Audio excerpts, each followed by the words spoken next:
Bonjour à tous. Aujourd'hui, on va parler de Compostelle, et notamment sur une façon différente de le faire, et on va se concentrer sur un témoignage qui nous est venu aujourd'hui, d'une personne qui va nous parler de sa mission pour Compostelle.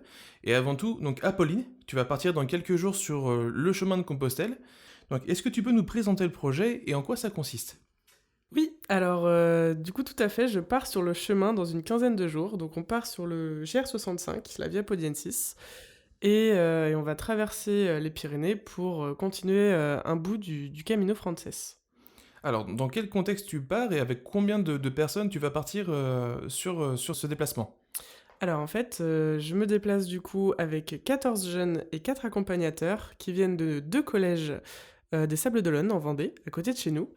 Donc en fait, c'est un projet organisé par la pastorale des collèges du coup Notre-Dame de Bourgenay et l'Amiral Merveilleux du Vigneaud. En fait, le projet, c'est d'accompagner des jeunes pour leur faire découvrir le chemin de Compostelle. Donc avec ces collégiens, tu vas marcher pendant une semaine et tu as déjà prévu avec eux un certain itinéraire. Est-ce que tu peux nous présenter un petit peu les différentes étapes que vous allez faire et le chemin que vous comptez traverser? Oui, alors en fait, on va partir du coup le 13 avril jusqu'au 19, donc on part une petite semaine en fait.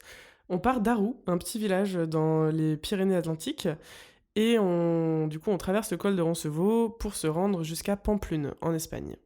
D'accord, donc un beau voyage en perspective et qui fait suite un petit peu au projet de pastoral que vous avez eu l'année dernière déjà avec Bérengère Brutschin.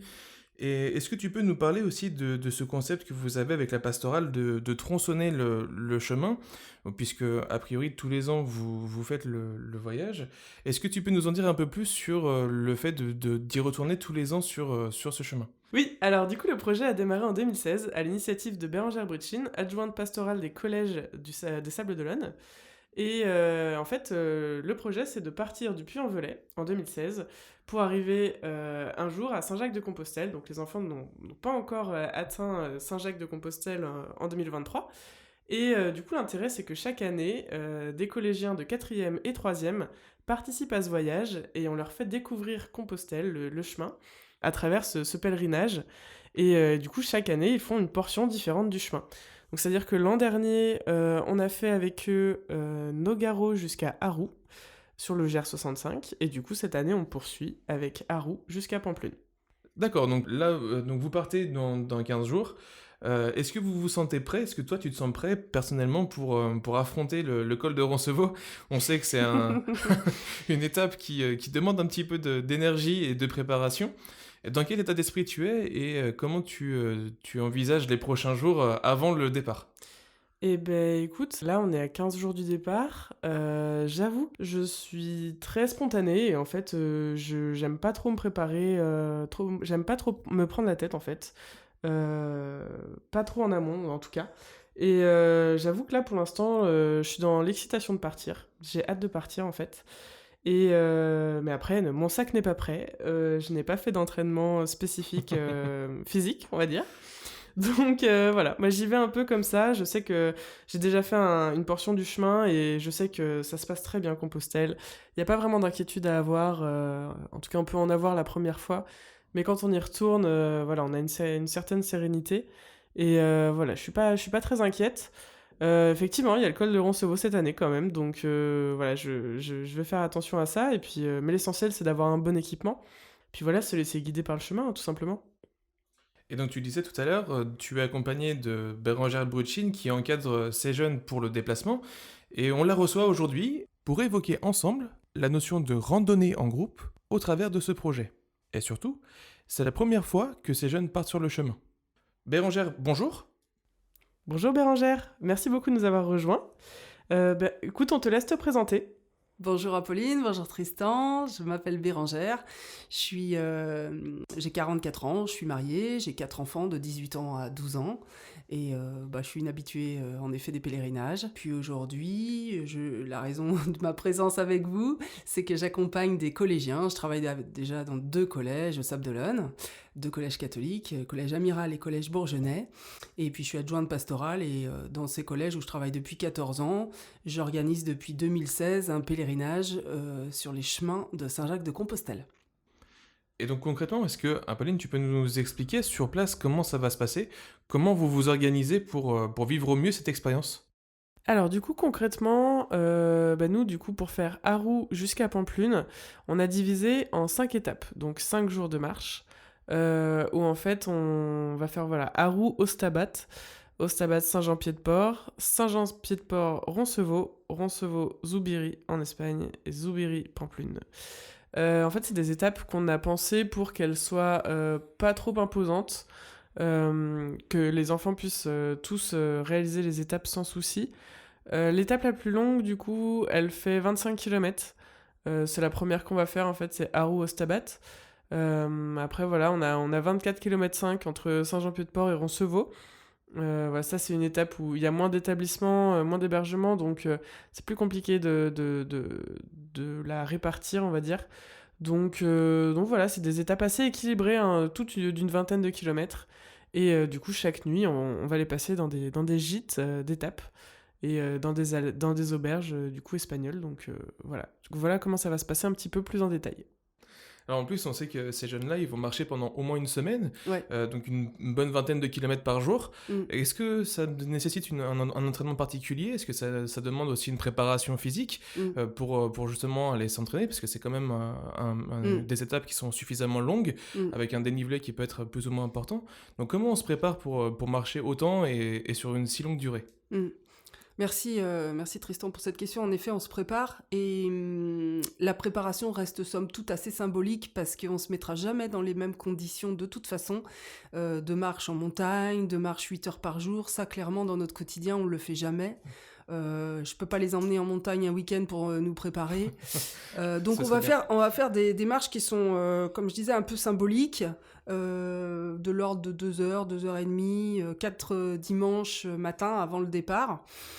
Des marches qui seront espacées, mais pour déjà sentir un peu à quoi ça peut ressembler le pèlerinage, comment on marche en groupe, est-ce qu'on est un gros paquet et on se déplace collés les uns aux autres, ou est-ce qu'au contraire c'est étiré, on peut bouger aussi, c'est-à-dire discuter avec les uns à un moment et puis ralentir un peu le pas, attendre que d'autres nous rejoignent qui étaient plus à l'arrière, et voilà, en fait ils vont déjà commencer à sentir une ambiance, et puis faut aussi briser la glace avant de partir, parce que je l'ai peut-être pas bien dit, mais comme je travaille sur 2 collèges, en fait, cette proposition, elle est faite aux jeunes des 2 collèges, et ils viennent pas de classe, ils viennent pas de la même classe, ils viennent pas forcément du même collège, ils sont pour la plupart jamais vus, ou juste aperçus, donc voilà, il va falloir créer le groupe, créer l'ambiance, parce que si j'attends le départ pour qu'on se présente et qu'on fasse connaissance, il y aura une super ambiance le dernier jour. Donc il va falloir un peu voilà, créer le groupe avant de partir. Et puis donc ces dimanches matins-là où on va marcher, on en profite aussi pour rallier du lieu où on marche. En fait, on va rallier la célébration dominicale du lieu où on se trouve, et on va participer à la messe, qui permet aux paroissiens aussi de voir que, certes, ils sont très absents de la messe le dimanche matin, les jeunes, mais c'est pas pour autant qu'ils ne font rien et qu'ils n'ont pas une pratique qui est autre, quoi. Et qui partagent pas Ouais. cette envie et cet Ouais. engouement aussi. Ouais, puis en général, c'est marrant parce que ça fait quand même super plaisir à beaucoup de paroissiens qui viennent nous trouver. Alors on a sorti ça d'une vente de gâteaux à la sortie pour les gens qui voudraient nous aider dans notre projet. Mais il y a plein de paroissiens qui viennent nous voir en disant je connais les chemins, ou alors j'y ai toujours pensé, j'ai au fond de moi le rêve d'un jour pouvoir partir, et donc ça leur fait clairement hyper plaisir de nous aider, de donner un petit billet, une petite pièce, voilà, en échange d'un petit gâteau. C'est touchant. Et on se pose aussi la question sur tout le trajet que vous allez faire. Qu'est-ce qui vous a amené à préparer ces étapes précises, donc les étapes que vous allez faire sur le chemin? Et comment vous avez réservé vos hébergements? Est-ce que c'est par rapport au nombre de kilomètres que vous avez fait? Ou est-ce que c'est par rapport au paysage que vous vouliez voir? Ou par rapport à la préparation que vous êtes en train de faire? Oui, je voulais rajouter justement, alors tu sais Bérangère que c'est moi qui m'en suis occupé cette année, mais tu l'as fait les autres années. Ouais. Est-ce que justement pour nos auditeurs, Ouais. tu pourrais parler un petit peu de comment on prépare ces étapes quand on Ouais. n'y connaît rien, quand on commence la première fois, et comment on réserve ses hébergements, comment ça se passe? Ouais. Alors, je vais être très honnête, les premières années, je me suis fait aider de quelqu'un, parce qu'on a une contrainte, c'est celle d'être 18. Et quand on veut rester ensemble le soir, il faut trouver des hébergements, des hébergeurs qui aient une capacité d'accueil suffisante pour accueillir un groupe comme le nôtre. Alors peut-être que 18, les auditeurs, ça leur paraît peu, mais finalement, pour les hébergeurs qu'on trouve sur le chemin, c'est beaucoup. Alors voilà, ça va être notre contrainte principale. Et puis on va veiller à ce que les étapes soient pas trop longues, mais pas trop courtes non plus. Alors quand on est en montagne, elles sont toujours un peu plus courtes, ces étapes, mais sinon, ponctuellement, alors ça fait des étapes qui sont un peu irrégulières, hein. Parfois on peut avoir des étapes à 18 km, et puis... C'est ce que j'allais te demander, c'est quoi pour toi une petite étape et une grande étape pour ceux qui n'y connaissent rien à Compostelle? Ouais, alors une petite étape c'est 18 km, et puis une grande étape ça va être 33-34, et là on n'en fait pas deux à la suite, on démarre pas avec une étape comme ça. Normalement on y va crescendo, et puis il y a un jour, en général il y a un jour où on participe à un office, c'est-à-dire à une messe dans le lieu où on se trouve. Donc là on va prendre le temps aussi, et on prévoit une étape plus petite pour se donner le temps de participer à la célébration eucharistique qu'il y aura où on se trouve. Et les enfants, comment ils se préparent, eux, physiquement? Alors, tu as parlé des marches que vous faites régulièrement le dimanche avant de vous préparer, enfin, avant de partir, pardon. Mais physiquement, est-ce qu'ils préparent autrement, ou même mentalement? Est-ce que ils ont beaucoup de questions avant? Comment ils appréhendent un petit peu le chemin, en fait? Ouais. Alors, des fois, ce qu'ils appréhendent, ça peut être de pas trop avoir l'idée de l'ambiance, mais dans les débuts, l'inquiétude, c'était mais à quoi ça va ressembler? Puis finalement, pendant 8 heures par jour, mettre un pied devant l'autre, est-ce que ça va pas être un petit peu long? C'est ça bouleverse leur quotidien. Ah, c'est quelque chose dont ils n'ont pas du tout l'habitude. Et la première chose, en fait, qu'on leur dit aux jeunes, c'est qu'entre une balade... avec papa et maman le dimanche, et ça n'a absolument rien à voir, parce que déjà on est sur un lieu qu'on ne connaît pas, on découvre les paysages, on ne croise pratiquement jamais de voitures, sauf exception si on a une route à traverser, ou une toute petite portion de quelques mètres de route allongée, mais l'expérience va être inédite, dans des paysages à couper le souffle, avec une équipe qui va se serrer les coudes, et beaucoup de découvertes à faire, puisque Compostelle, c'est aller à la rencontre de l'autre. Mais par contre, rien que notre groupe déjà de 18-19, là, on a quand même pas mal à faire pour se découvrir les uns les autres. Alors leur préparation, finalement, ça va être nos entraînements à la marche, mais il n'y a pas tellement plus, et puis on n'avait pas envie non plus d'avoir des exigences particulières en termes de forme physique. Ça aurait été en tout cas... ça aurait pas été honnête, dans la mesure où nous-mêmes on le fait pas forcément. Enfin moi, voilà. Ah oui, je peux parler pour moi. Moi, alors depuis janvier là, quand je viens de réaliser quand même que cette année on traversait les Pyrénées, je me suis dit ma fille, il va falloir te bouger. Mais sinon, par la force des choses, je sais pas s'il y a des mamans de familles nombreuses qui écouteront l'émission, mais c'est compliqué quand même avec 4 enfants de trouver le temps de faire du sport. Ouais, c'est ça. Mais tout est dans la tête. Tout est dans la tête. Tristan, t'as tout dit là. Tout est dans la tête, en fait, ça va être au mental. Et je reviens à la situation du parent qui, par la force des choses, n'a pas les deux pieds dans le même sabot parce que la charge familiale est lourde. Oui, je suis sûrement plus entraînée qu'eux à ce niveau-là, et eux ont les muscles et moi j'ai la tête. Voilà. Et c'est vrai d'ailleurs, par rapport à ça, je rebondis, c'est vrai que Compostelle, il y a quand même une particularité, je trouve, en tout cas quand j'ai fait le chemin, c'est que par rapport comme tu dis, les randonnées en famille, les randonnées à la journée, là on part d'un point A, on va à un point B, on ne revient jamais à un endroit où on est allé en fait, on ne fait qu'avancer. Ce qui fait que dans le mental, on avance aussi, je trouve. Je sais pas ce que t'en penses. Ah oui, je suis complètement d'accord avec ça. Ouais. Et c'est pas un voyage en fait. Le pèlerinage, donc ça va être tout ce qu'il va falloir leur faire sentir. Autant on part en voyage, on est bien en voyage, et à la limite on est tellement bien quand on est sur notre lieu de vacances qu'on n'a pas envie de revenir. Et là, si on n'avait pas envie de revenir, on aurait raté quelque chose. Quand on fait Compostelle, il faut avoir envie de revenir, et il faut avoir envie de revenir en étant changé, en revenant meilleur. En fait, on va irradier aussi, à notre retour, les gens qui vivent avec nous, on va irradier de ce bonheur qu'on a reçu et qu'on a envie de transmettre. Et ça, c'est vraiment la caractéristique du pèlerinage, et encore plus fortement de Compostelle.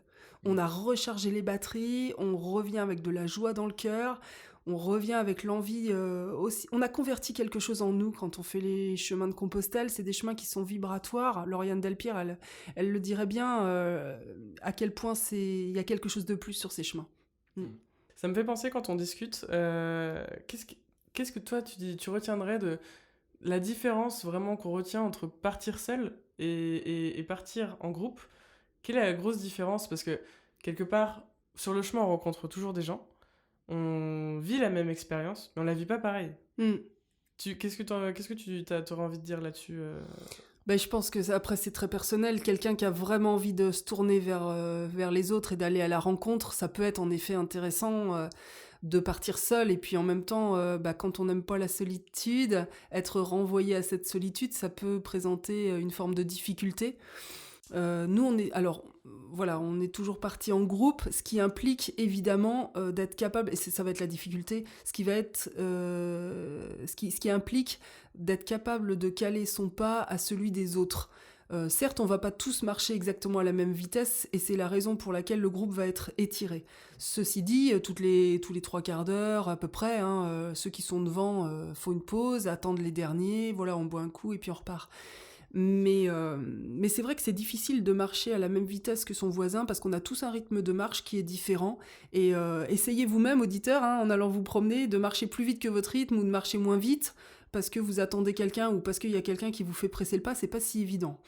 Mais c'est vrai d'ailleurs, ça, sur le chemin, on le voit beaucoup, des personnes qui partent à 2, à 3, mais en fait qui marchent pas ensemble, mais ils se retrouvent le soir au même logement et puis ils sont très contents. C'est vrai que nous, avec Tristan, quand on était partis sur le chemin ensemble, on s'est trouvés au même rythme, donc nous, on a pu... C'est chouette, hein. On a pu marcher ensemble tout au long de la journée, et voilà. Mais c'est vrai qu'on avait rencontré un groupe de Vendéennes qui, si elles nous écoutent, on les salue, mais on avait rencontré un groupe de Vendéennes qui marchait extrêmement vite, et on les avait suivis sur 2-3 heures. On n'a jamais pu les rattraper après. Bah oui, et c'est pas agréable, en fait, de pas être dans son rythme de marche, quoi. Ouais. Alors, je voulais du coup repartir sur ton projet. Je voulais savoir pourquoi c'est important d'accompagner des jeunes sur le chemin de Compostelle pour toi, dans le cadre du projet pédagogique et peut-être aussi au-delà. Pourquoi toi, ça te tient à cœur et pourquoi c'est important de rajeunir un peu cette population qui part sur le chemin? Moi, je me suis rendu compte au fur et à mesure des années que nous, les adultes, on était de plus en plus le nez dans le guidon, cherchant comment tout accomplir au fil de nos journées qui passent si vite. Et ce que j'ai découvert, c'est que les jeunes, progressivement, sont un peu dans le même délire, à savoir de remplir leur journée de plein de choses. Et je trouvais que l'expérience de tout arrêter l'espace d'une semaine et d'aller moins vite et d'écouter son corps et d'aller au rythme de la marche, qui est quand même je vais rappeler quelque chose d'un peu basique, mais la marche, c'est quand même le moyen de déplacement premier qu'on a. D'une part, l'homme s'est déplacé d'abord en marchant, et deuxièmement, c'est le moyen de locomotion qu'on a de plus lent. Donc voilà, l'éloge de la lenteur à travers cette semaine qui est en complet décalage par rapport au rythme de vie absolument dingue qu'on a. Je trouvais que finalement c'était une belle expérience à leur faire découvrir. Pourquoi attendre finalement d'être adulte ou d'être jeune retraité pour se rendre compte de ça? Voilà, on s'inscrivait bien dans ce projet-là. Alors, on se posait aussi la question par rapport à ces jeunes-là. On disait tout à l'heure que ça bouleversait un petit peu leur quotidien. Alors justement, qu'est-ce qui les motive, ces jeunes, à partir sur le chemin? Qu'est-ce qui fait qu'ils ont envie d'aller plus loin et de découvrir cette expérience? Alors, une toute petite partie de ceux qui s'inscrivent ont été surmotivés par leurs parents qui ont ça dans un coin de leur tête et c'est un rêve. Après, il y a ceux qui, clairement, ont envie de grand air aussi pendant une semaine avec des potes, parce que, assurément, avec des potes, ça va forcément être sympa. Et puis, il y a ceux aussi qui sont dans une démarche de foi. Et puis chaque jour, on va avoir un temps de réflexion avec, justement, qu'est-ce qui nous a poussé à partir ? Comment on a fait notre sac, finalement, en se disant qu'il fallait prendre l'essentiel, qu'est-ce qu'on a choisi d'emmener. Quand il est question de gravir la montagne, finalement, symboliquement, spirituellement, ça veut dire quoi gravir une montagne? Ça veut dire quoi monter? Ça veut dire quoi sortir de soi-même et aller chercher des forces au moment où on n'en a plus, au moment où il fait chaud, au moment où on a soif et on n'a plus d'eau dans le bidon, voilà, tout ça. Et tu penses que de fait, ces jeunes, ils ont des attentes particulières par rapport à cette expérience, par rapport à leur voyage? Est-ce qu'ils savent un petit peu, donc on en parlait depuis tout à l'heure de Ouais, ce qui les prépare, ouais. mais est-ce qu'ils ont des attentes particulières sur ce qu'ils vont découvrir ou ce qu'ils ont envie de découvrir? Ouais, alors je sais pas en fait, c'est une vraie question. Est-ce qu'ils ont des attentes particulières? Je pense qu'ils se laissent emmener et ils découvrent et en fait les attentes elles viennent au fur et à mesure du pèlerinage et ils se rendent compte de tous les bienfaits, de tout ce que ça leur apporte. L'année dernière j'avais trouvé très chouette la venue d'Apolline aussi parce que elle les interviewait le soir et elle leur demandait un peu, justement, elle creusait finalement ce qui avait été source de joie, motivation, ce qui les faisait vibrer et c'était vraiment sympa ces petites interviews que tu avais organisées. Hein. Et d'ailleurs, je leur ai pas demandé, et maintenant je te demande à toi. Ouais. On parle de leurs attentes, mais est-ce qu'ils ont aussi des a priori peut-être avant de partir? Alors sûrement, mais ils me les disent pas. D'accord. Ils me font grâce de ça. Alors du coup, on a parlé de l'avant, on a parlé de pendant le pèlerinage, Ouais. et maintenant on voudrait parler un petit peu plus d'après. Quels sont leurs retours aux enfants et qu'est-ce qu'ils t'en disent une fois qu'ils ont fait le chemin? Alors, il y a deux choses. J'ai le retour des parents. Et là, on a pas mal de messages de parents qui nous disent combien leur enfant est revenu, leur jeune est revenu. Parfois, certains utilisent même le mot transformé, voilà, bonifié. Il y a de la plus-value, quoi. Ça, c'est intéressant. Et puis après, dans le témoignage des jeunes, on organise une soirée retour pour rendre témoignage auprès des parents, des paroissiens qui nous ont aidés en nous achetant des gâteaux, des différents partenaires qui nous ont financièrement aidés, etc. Et là, c'est le grand vide, parce que donc, moi, j'imaginais qu'ils allaient donner un témoignage super, extraordinaire, qu'on pourrait prendre des notes, et en fait, c'est... Oh, allez, j'utilise un terme un peu fort, j'espère froisser aucun jeune s'il y en a un qui écoute ce podcast, mais c'est le vide sidéral. Ils vont dire, les gîtes, c'était sympa, on a bien mangé, ouais, c'était cool... Et moi, dans les premières années où je faisais ces soirées retour, je comprenais pas. Alors après, très rapidement, j'ai essayé de rectifier le tir en leur donnant des questions concrètes. Mais même avec des questions concrètes...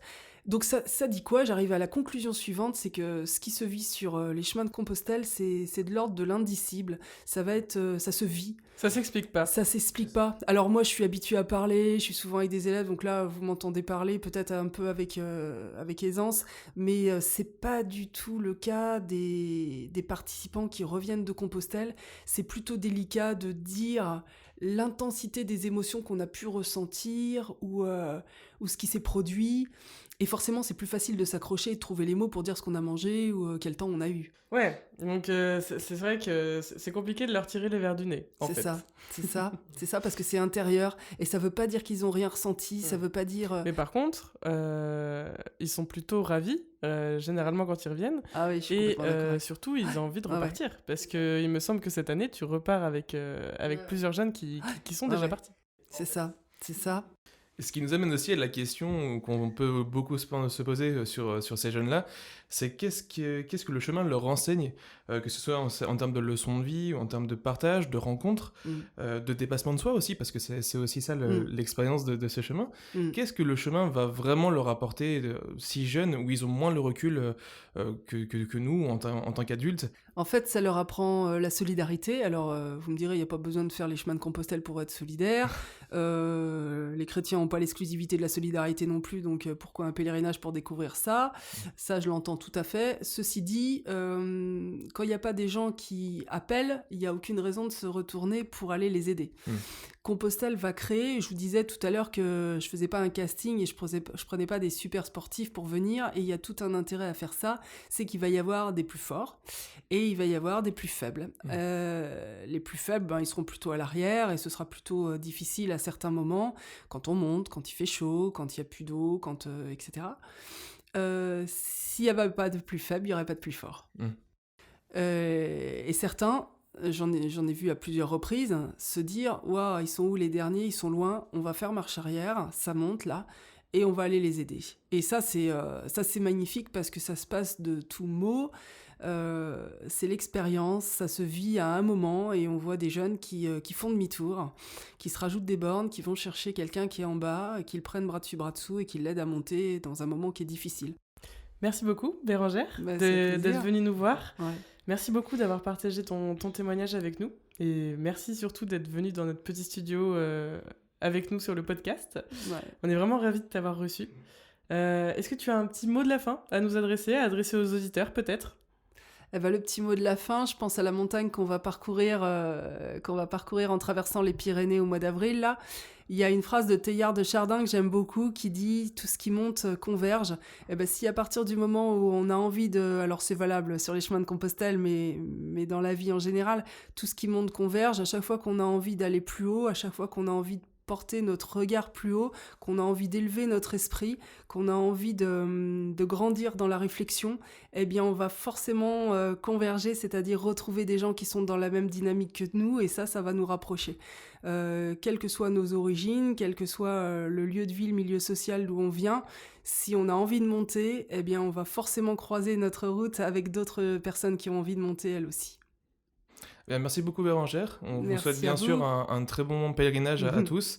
On vous suivra sur vos aventures et on sera là aussi pour vous accompagner et découvrir aussi les réponses auxquelles on n'a pas encore accès pour le moment, puisqu'on va voir comment les jeunes vont évoluer sur le chemin. C'est ça. En tout cas, on a hâte de vous voir partir et partager l'expérience avec vous. Merci Tristan, merci Apolline, à Merci. bientôt. C'est la fin de cet épisode de La Voix du Chemin. On vous remercie à tous pour votre écoute. On espère que ça vous a plu, cette thématique sur partir en groupe et puis parler des enfants qui partent sur le chemin de Compostelle. En tout cas, c'est un projet qui nous tient à cœur. Voilà, on espère que ça vous a plu. Et puis n'hésitez pas à nous suivre sur les réseaux sociaux. N'hésitez pas à nous laisser aussi un commentaire sur cet épisode. On se retrouve très bientôt pour un prochain podcast sur un nouveau thème. À bientôt. Ultrea!